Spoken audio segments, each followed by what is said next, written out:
ওই যে দেখবেন আমার দেশের কিছু মহিলারা আছে একবারে নিকৃষ্ট শুয়োরের চাইতেও খারাপ। বলে হুজুর আপনি কেন শুয়োরের সাথে তুলনা দিচ্ছেন? এই জন্য দিলাম, এই প্রাণীটার জন্ম হয়েছে অবৈধভাবে, এই প্রাণীটার জন্ম হয়ে সে ময়লা আবর্জনা খাওয়া শুরু করছে, এই জন্য শুয়োর আল্লাহ হারাম করে দিয়েছেন।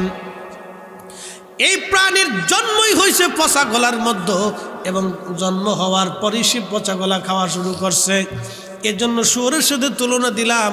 কিছু মেয়ে আছে শ্বশুর শাশুড়ি ঘরের মধ্যে থাকলে স্বামীরে বুঝলায় যে তুমি শুধু বুড়া মানুষে খাওয়াবা, তোমার বড় ভাইয়ের কি দায়িত্ব নাই? তুমি বড় ভাইয়ের বাড়ি ফাটাই দাও, খালি আমরা খাওয়াবো কে? আমি না বুঝে কই না, বুঝে কইতেছি।